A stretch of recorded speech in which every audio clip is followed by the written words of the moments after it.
This is Mark Waid, writer of Superman Birthright, and you're listening to Krypton Report. Up in the sky, look! It's a bird! It's a plane! It's the Krypton Report!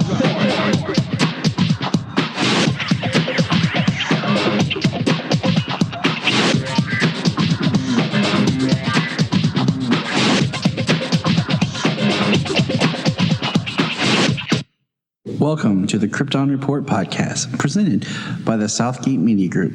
The All Things Kryptonian podcast, including Superman and Supergirl. We discuss games, movies, cartoons, TV shows, and comics. Krypton Report Pod can be found on Facebook, Twitter, Skype, YouTube, and Instagram. And if you want to drop us a line, send it to kryptonreportpod@gmail.com. We are on Patreon under Southgate Media Group. And our official merch page is tpublic.com. Search Krypton Report.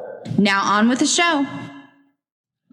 25 years ago, on a Sunday night, the world was introduced to the new Superman. Ladies and gentlemen, the Krypton Report presents our look back at Lois and Clark, the new adventures of Superman. It's been 25 years, and I'm only in my early 30s. So, wow. And to help me discuss this is the one, the only, that caped crime fighter in super blue, Mr. James Cole. Welcome, James. Hey, Tyler. Thanks for having me. How's it going? It's going good. So tonight we are recording. We wanted to have this out before, but just life and our special episode that's coming up soon that may be out before this one. We're not sure. And if you're listening to this one, you're not sure what it was a special guest. You'll figure it out. But 25 years ago, Lois and Clark premiered on ABC on Sunday night. Were you there, James? Were you watching? I was watching. I was too. I don't remember a whole lot about the night, but I was watching. This is what I remember. I remember it was always like kind of a conflict in my house because my mom wanted to watch Sequest DSV, which was a cool show. And it came on at the same time as Lois and Clark. And of course, I wanted to watch Superman.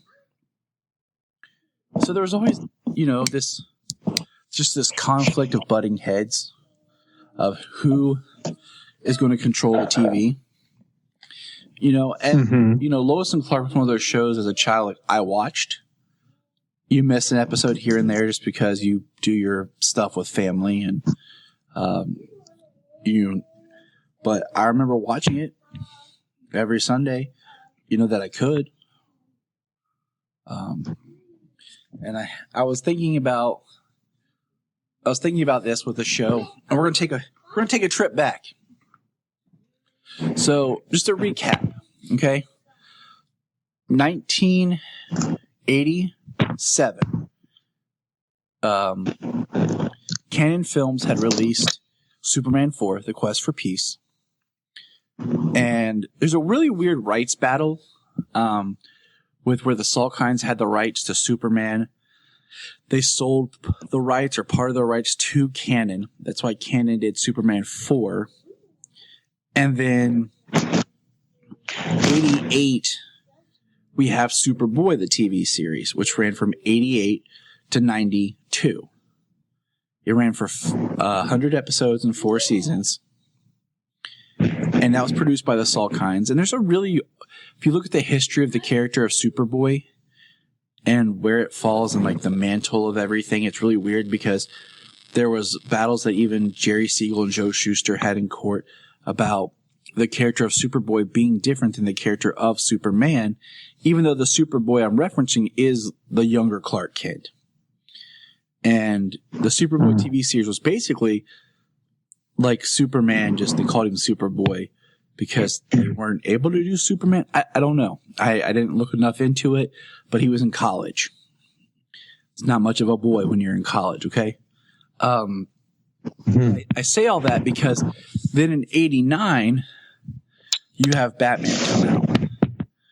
And this is when Warner Brothers is starting to get their they acquire DC and all that in this time period. And they're getting their stuff together. They're getting everything back in-house, and in control.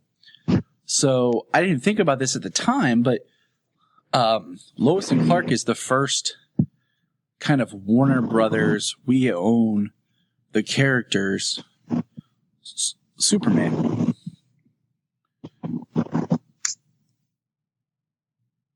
And we also have the we're looking at 1987, the John Byrne reboot, Man of Steel in the comics, which means that Superboy, the TV show, is existing in a time where that character no longer exists in comics continuity.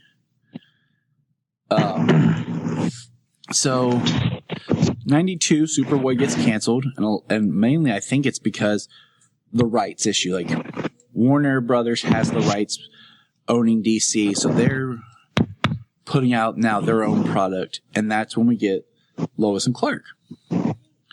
Which, first of all, the title itself jumps out at you. Lois and Clark, The New Adventures of Superman. And this is the first, version of Clark Kent based on that John Byrne Man of Steel reboot. We have,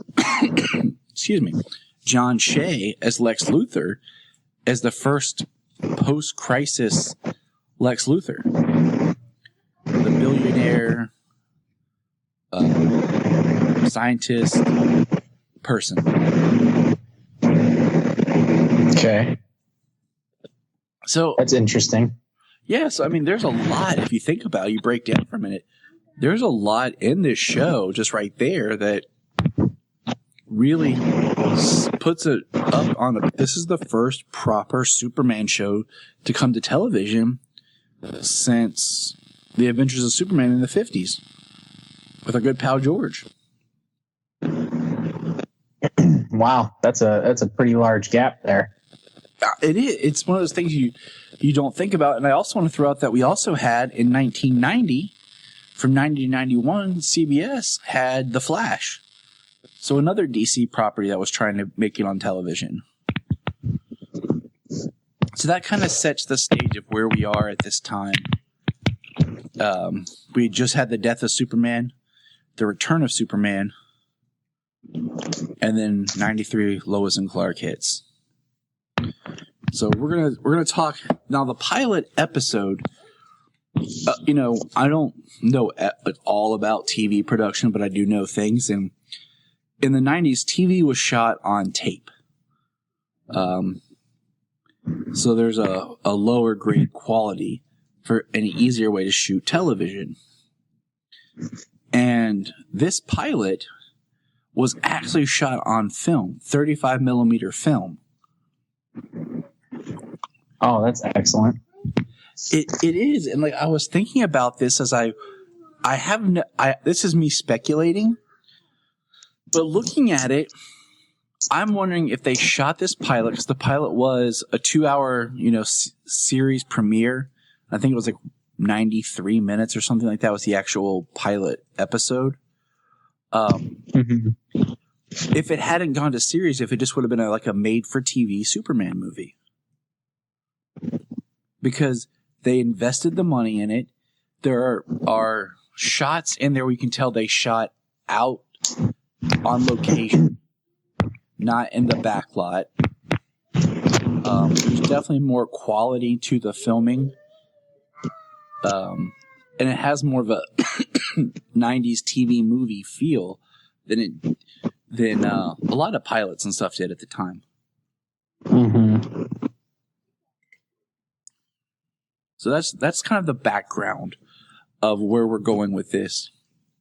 So we're gonna talk first. We'll crack open. We'll kind of work backwards here. We have Michael Landis as Jimmy Olsen, which he does a great job. But he gets one season, and then he's gone.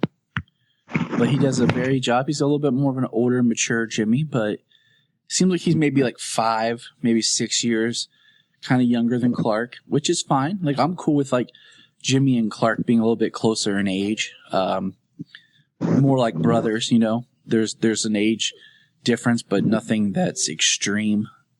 And so, which Jimmy did you prefer in the series?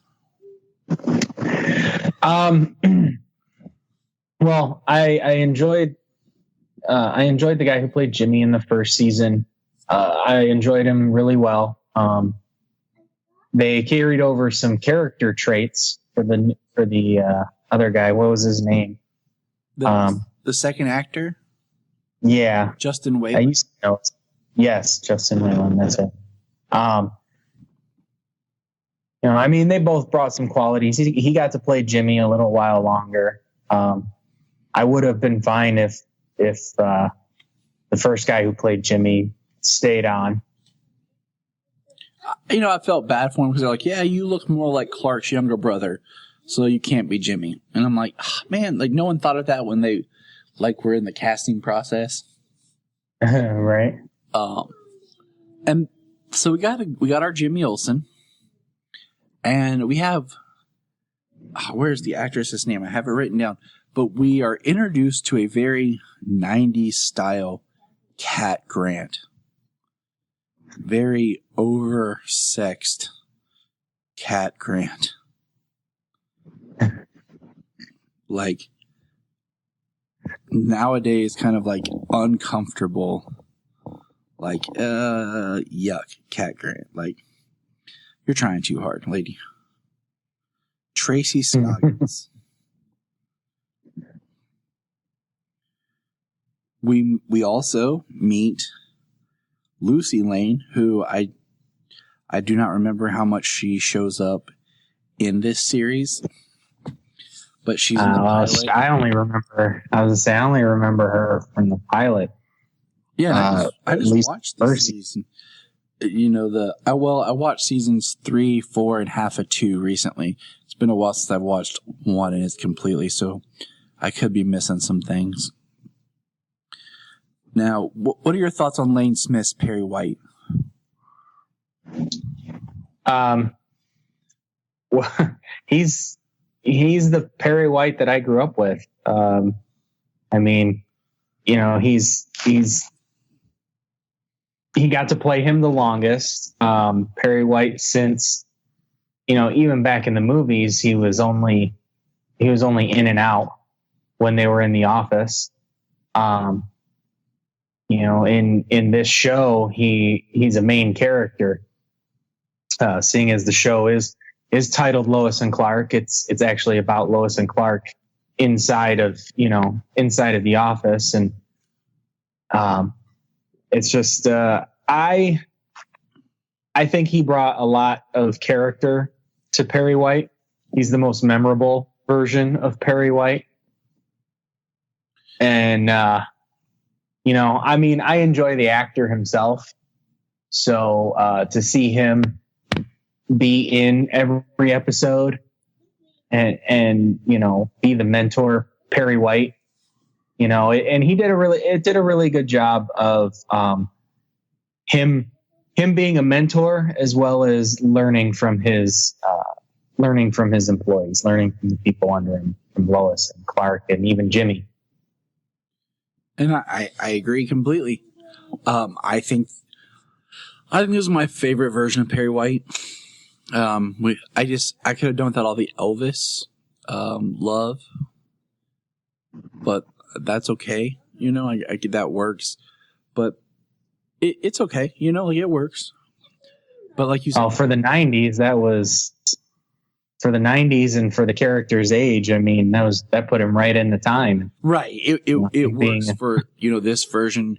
I think Perry can be a very difficult character, especially nowadays, because so many people, like, Perry was never like as bad as J. Jonah Jameson from Spider-Man, but he kind of can go into that territory. And a lot of people, nowadays are more versed with, J.K. Simmons' wonderful portrayal of J. Jonah Jameson in the Spider-Man films, that they're like, oh, Perry White's the same, but he's not. I think one thing that was always interesting about Perry is he always was a hard case on Lois, but also had a very soft spot for Lois. Mm-hmm. And, he's a little rougher on Clark, And I will say this is my favorite Perry White. So that kind of fills out the Daily Planet staff. We're going to move on to something that's really cool about this series is we get both of the kids. We have Ma and Pa, both alive, like they are in the comics. And I'll tell you what, I love Eddie and Kay. Like their portrayal, the way they interact with each other. I think as a couple, they're the best Jonathan and Martha Kent we've ever seen. Oh, I agree. They seem very wholesome. They seem like they've been a couple who's been married for years and years and knows everything about one another, and their interactions are really good, and they play really good parents to Lois and Clark, or to Clark. I'm recording with James. They do, and I believe them as a married couple. We didn't get much. We got a little bit of Ma and Pa together in the old George series, in the Chris films. Pa dies shortly, and that's an arc of that film. They are both present in the Supergirl series, but I don't feel any chemistry from them. I don't feel any connection. And the only other time we really get to see them interact together is in Smallville, and I really like them in Smallville. I think they do a great job as individuals, but I think as far as the cohesive of the relationship, this is the best we've gotten. Yeah, they were definitely like an older couple in this as well. Been through so many of the hard times, whereas in Smallville they had to be going through those hard times in the present. Gave a whole different dynamic. And they feel like a family, them with Clark, the way they all three work together. I don't want to say too much about Clark yet. We're getting there. So we'll talk a little bit about now. Look, I mentioned earlier, this is John Shea as Lex Luthor. I think it's a really hard to say because Gene Hackman did a great job as Lex Luthor. But the Lex Luthor that Gene Hackman was representing isn't the same character that we all know now. Because you had that John Byrne reboot and Lex changed and became a different character. And that's something that is kind of hard because, you grow up and you're like, oh, Lex Luthor's this. And then you go back and watch Superman the movie and you're like, oh, this doesn't feel like Lex. Well, it is, but it's not the version you thought it was going to be. So the version that we're all used to, the businessman, the billionaire, the pseudo could-be politician, this is his first introduction in live action.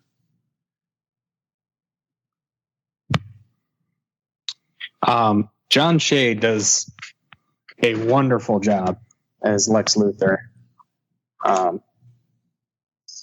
Television Lex Luthor, he's number 2, right behind Rosenbaum. Yes. Lex Luthor. Although I would have to say, period. Yeah. I would have to say that when it comes to his intelligence and some of the things he does, the tests he performs, the experiments and things, he might even have that up a little bit on Rosenbaum's, because Rosenbaum he kept his hands clean the majority of the time. Yeah, it was really behind the scenes, and he always had somebody else doing the work for him. And that kind of plays into the fact that we also on Smallville had Lionel building into Lex, and Lex was an intelligent man, but he wasn't always the scientist of the thing. And that's that Shea's Lex a little bit more of the scientist as well. And so that brings us down to our main two characters. Terry Hatcher as Lois Lane. I'll let you go first on this one. Well, her interaction, or her introduction, rather, is pretty good. I mean, they introduce her, and the first time you see her, she's in disguise, looking like a hobo with a beard, or with a beard and a mustache, and cracking a big story. Terry Hatcher is pretty iconic in the role. She is my number 2 favorite Lois Lane. And it's very, very close between her and Erica Durance. Okay, buddy. Sorry, pal. Superboy Solo's over here with us. But, yeah, she knows how to be strong and serious, but yet can be vulnerable at times. It makes her feel human. She makes herself tough, but not, you don't hate her.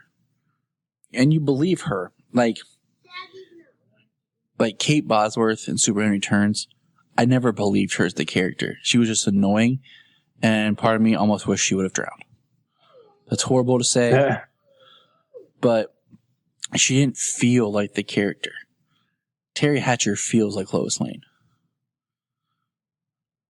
More so than like... Yes, she does. Erica Durance is my favorite, but Terry is so close that I don't know. If I watch both series back to back, maybe I'll flip. I don't know, but she just nailed it. I mean... Oh, yeah, she nailed it. She's very strong, but she can be very vulnerable. She's an investigative reporter through and through. Most of the time she goes for the story without a second thought of what's going to happen, whether physical or, but she's always going for the truth and wanting to expose people who are doing wrong and everything like that. So it's very, she nailed the character.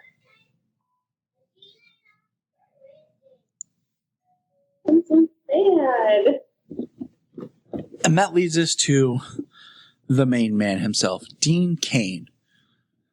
Dean Cain is not an actor that I would look at and say, there's Superman. He has a little bit of a different look than what you... And I'm sitting here, okay, so everyone knows, in my cave of solitude, and the picture that's hanging right above my middle monitor is Dean Cain flying as Superman.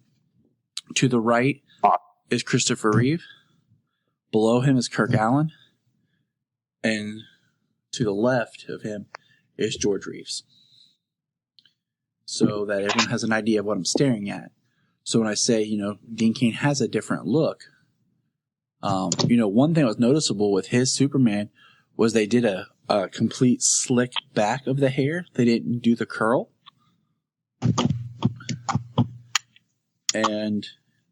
But he has there's a charm and an honest lovability about him when he's Clark that really makes his character stand out.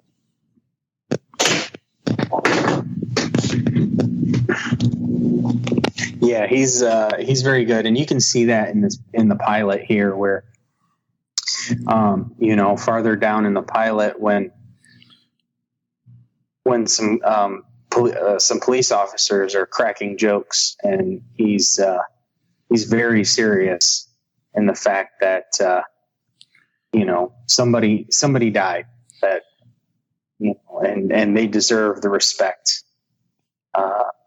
They deserve to be respected, no matter their lot and in life.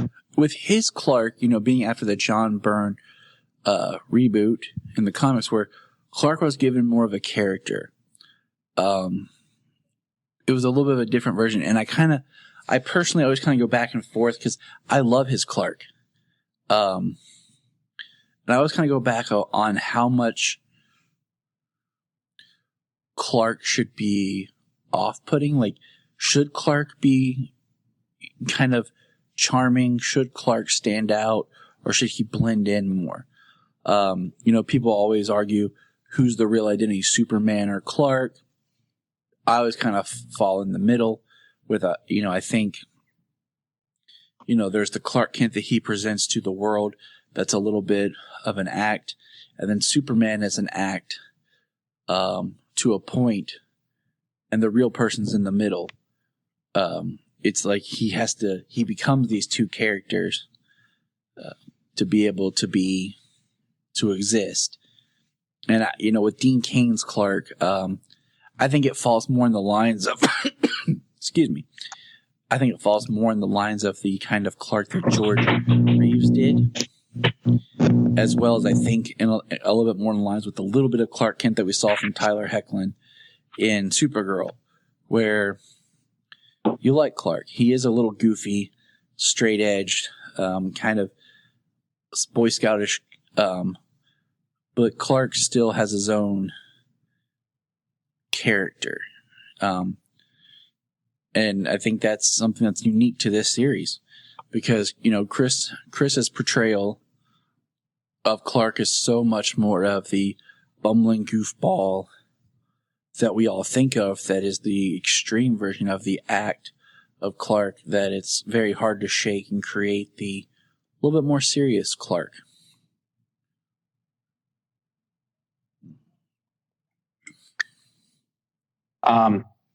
Dean Cain was the first, sure, I saw some Christopher Reeve when I was a little bit younger. Obviously, I saw at the time plenty of Superman 3 and Superman 4 on television. Yep, I'm telling you, I swear I think 4, there's one station that was just Superman 4, the TV station. Because Right. I always felt like it was on when I was at my grandparents' house. And the only reason I ever knew that Superboy, the show, existed, because I remember seeing one episode at my grandparents' house. And I just remember a shot. And I just remembered it for the longest time. Excuse me. For the longest time, I remembered that show existed. And I was like, I don't know what, but I remember this. But yeah, I'm right there with you. I remember seeing the films, but I didn't have them. Like, my parents didn't have them on VHS or anything like that. And I think we had them taped from TV, Superman 1 and 2. But I'm not sure if it was both or Superman 2 because, as I got older and I watched both of them again, I realized where certain parts were the other film. But in my child mind, I kind of blended them both as one movie. Because I always remember him fighting Zod in all of them. And because of the beginning of Superman, the movie where we meet Zod, in my mind, I just blended them as one film. So, all right. So my live action Superman was Dean Cain. Like, that was my continual live action Superman. I saw the TV, like the magazine covers, weekly show. There he was. Oh yeah. Well, no, from the time Lois and Clark started until the time Smallville started. I mean, they played the 4. They televised the 4 seasons, and then it ran on syndication. I remember getting up early for I don't even know how long. I know around the time when I was in late high school, and probably for at least a year afterwards, I would get up early almost every single day to watch Lois and Clark on TNT because it was on at like 6, 7 in the morning. Yes, it was. Yes, it was. Okay, I'm not the only one that remembers that. I remember it too, and I was telling Junia last night, like, in 2006, when Superman Returns came out, I remember getting off work one night, and I worked till like 11:30. So it was like 11:30, 12, and I stopped at Walmart to grab some stuff before I went home. And they had a huge display of Superman movies. And they had the DVDs of Superman 1 through 4 for $5 a piece. And I picked up Superman 1, I picked up Superman 2. And then they had the first season of Lois and Clark, the first season of Superboy, and then the old serials and some of the old George episodes. And I remember I bought season 1 of Lois and Clark because that was the only DVD set you could find of that show. Like, they released all 4 seasons. Years later, I found season 3, and then eventually I had to buy the other 2 seasons on eBay. I mean, not eBay, on Amazon, because I couldn't find them in stores. But it just like you could find season 1 so easily. And it was just, I remember I came home and it was like 12, but I was like so excited. Cause, you know, for any of the listeners out there, we didn't have streaming services. We didn't have on demand. We didn't have DVR. That's how dark this time was. Maybe DVR was coming around. I don't remember because I was at college and back and forth at my parents' house. But, you know, if I wanted to watch something, I bought the DVDs of it, and it was just so exciting. So I came home and I remember popping in Superman the movie. I think I got like an hour into it before I passed out. Yeah, I mean, we sometime there in high school, either junior or senior year, we basically started going without cable and bought everything. Everything I had, I bought on DVD. And I still have a number of them. And one of them is Lois and Clark season 1. Yep. So that's kind of like our memory and our kind of quick analyzing. We're going to just kind of talk a little bit about the pilot as the story. Because I really encourage everybody out there who's listening to kind of revisit the show. Watch that pilot. You know, if nothing else, like I said, it's like a made for TV Superman movie, and it's great. It holds up well, even with some of the fashion, even with the effects.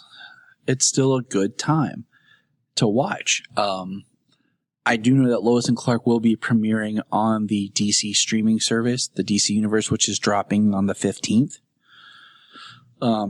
So there you go.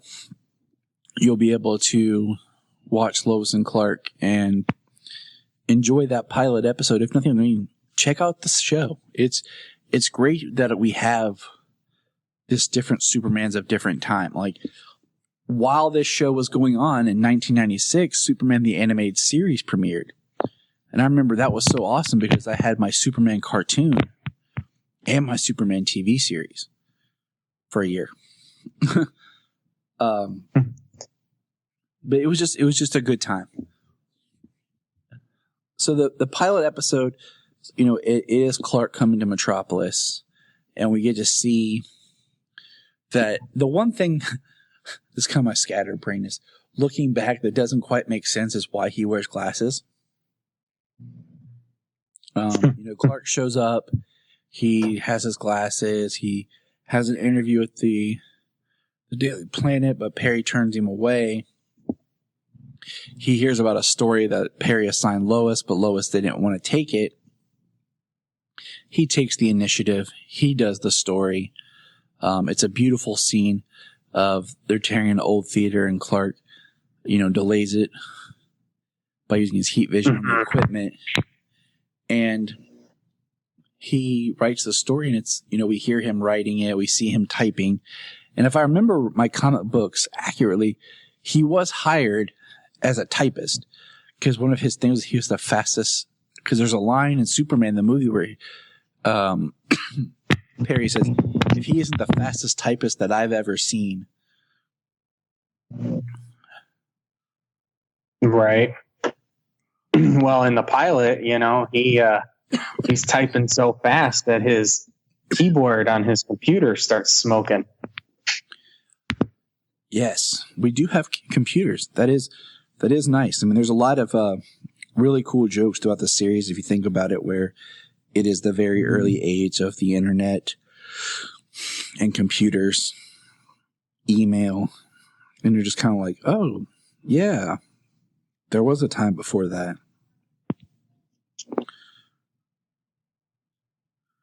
So it is really interesting to see that time frame.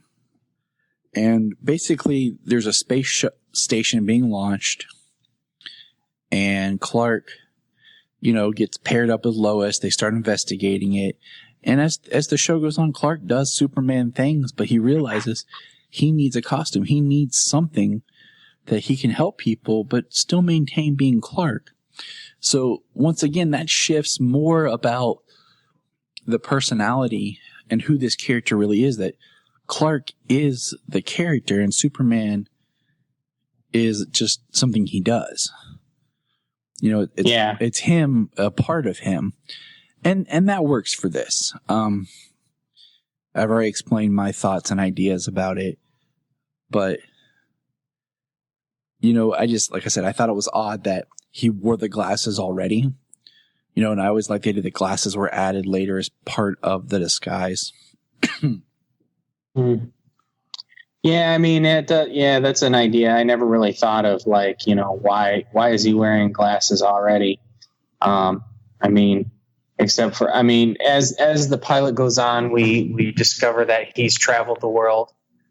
He's gone all over, educating himself about about different places and different peoples. And this Clark is incredibly intelligent,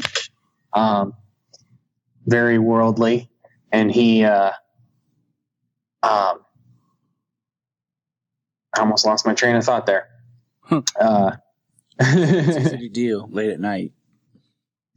It is. But it's something I really like. I mean, no one's, as far as live action goes with Superman, Smallville excluded because it's different, but the idea of kind of being with Clark as he traveled the world and experienced things and built up that identity. And okay, that was kind of my where I was going with it. He travels the world. He's obviously done things and he's saved people. The first scene that he shows when he gets off the bus with his CK with his initials on his briefcase is he stops a bus that goes out of control because the driver has a heart attack. And he's spotted. Somebody sees him doing what he does.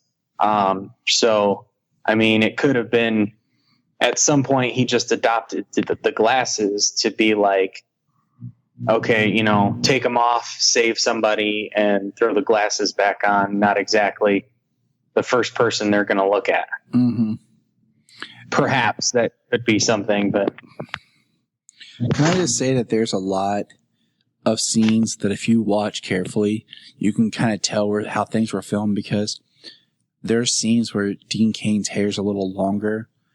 I don't want to use the word mullet-esque, but it has more of an 80s flair to it. And then there's scenes where it's cut nice. And there's scenes where it'll cut to the shot and his hair is a little longer, then it'll cut back to the other person in the shot and then cut back and his hair's short again. And I was like, I pointed out to Junia, I was like, see, watch this. Just like, what's interesting, there's a scene where Martha is making Clark his costumes, which is funny. It's a little cheesy, but it's funny. And when eventually he gets the Superman costume and she pulls out the S, they said that was in there with him, the shield crest, and she puts it on there, and it works perfectly. And, if you look at his boots, they're red, but they're like red lace boots, kind of like what you'd see like in professional wrestling. He comes walking out and his dad sees him, and then he takes off to go help the space shuttle, and it's to like the regular boots that he would wear throughout the series. Little stuff you pick up that, and sometimes when pilots are made, they shoot, and then they do reshoots more extensively because they're trying to make the best product possible. Things change in production. And like I said, I have a feeling that maybe this would have been done as a TV movie had it not been picked up as a series. And they want to make the they possibly can. Right.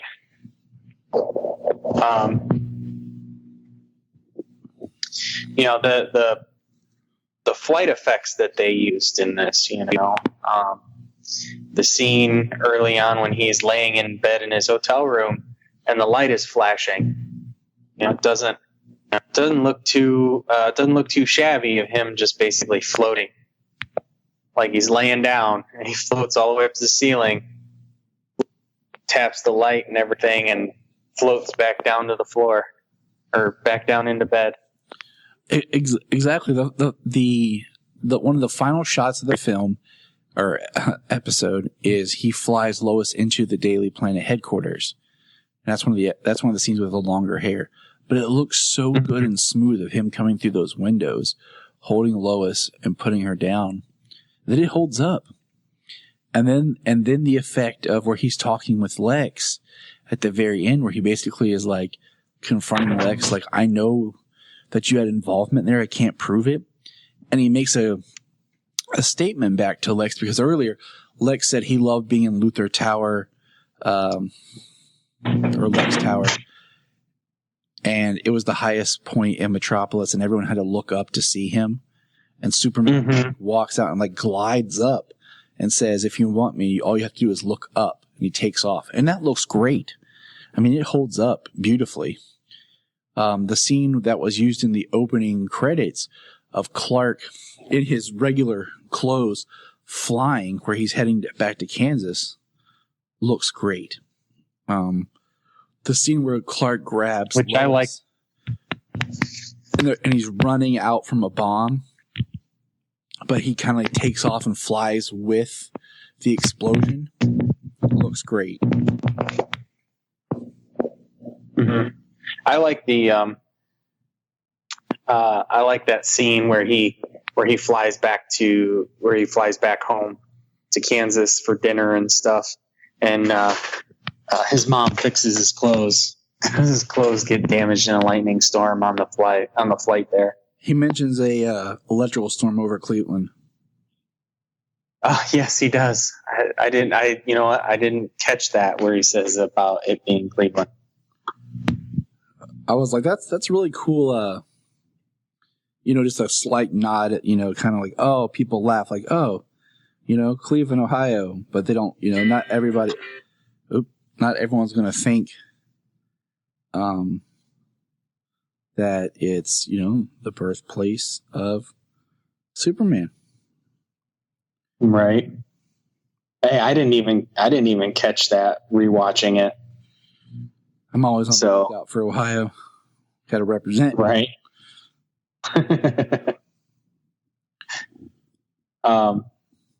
So yeah, the effects for this in the early 90s, being a television show, yeah, they were really good. It was money well spent. It was. So, what would you rate this episode on a 10 scale? As to rate this episode as a pilot episode, as a single episode trying without the show and everything, I would probably give it a 9.5. Dang, you read my mind. Dean Cain does an excellent job as Clark Kent and becoming Superman. Terry Hatcher nails it as Lois Lane. She's headstrong and she doesn't look at the consequences until they're already in her lap. Perry White. I mean, an iconic version of Perry White.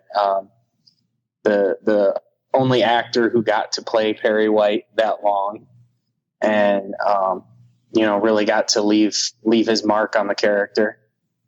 Some of it is so 90s, and 90s wasn't a bad time.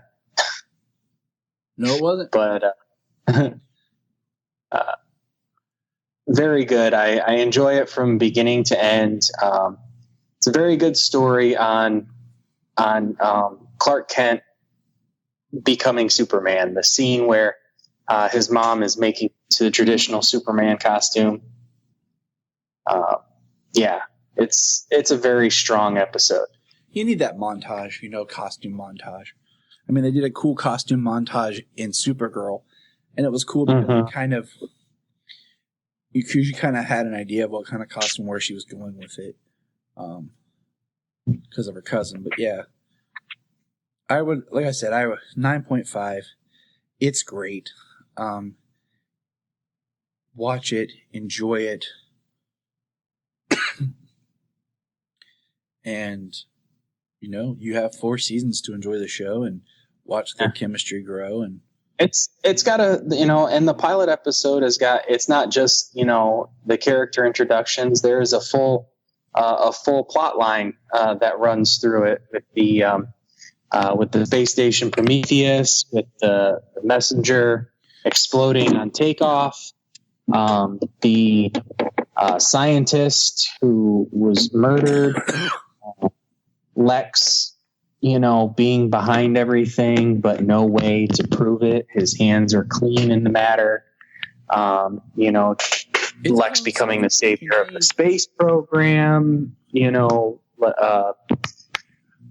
it's profiting off of it. Yeah, it is. It really is. It's definitely a first movie out the gate. Look up in the sky. Look up in the sky. Look up in the sky. You can find us on Instagram, Twitter, Facebook at Krypton Report. You can also email us at kryptonreportpod@gmail.com. If you get a chance to go over to iTunes, please leave us a review to help us get better. If you're an Amazon shopper, just remember you can go to southgatemediagroup.com. There's a portal, log into Amazon, and you'll shop into your account just regular, but it also helps keep all the podcasts on and helps keep Southgate running. Remember, look up in the sky.